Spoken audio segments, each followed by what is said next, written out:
తల మీద చెయ్యి వేసి బొట్టు పెట్టినా, తాళి బొట్టు మెడను కట్టి బొట్టు పెట్టినా, తల మీద చెయ్యి వేసి బొట్టు పెట్టినా, తాళి బొట్టు మెడను కట్టి బొట్టు పెట్టినా, సన్ని కళ్ళు తొక్కినా సప్త పదులు మెట్టినా, సన్ని కళ్ళు తొక్కినా సప్త పదులు మెట్టినా, మనసు మనసు కలపడమే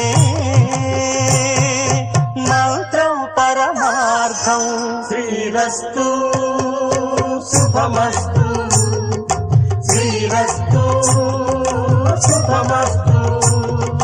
శ్రీకారం చుట్టుకుంది పెళ్లి పుస్తకం, ఇక ఆకారం దాచుతుంది కొత్త జీవితం.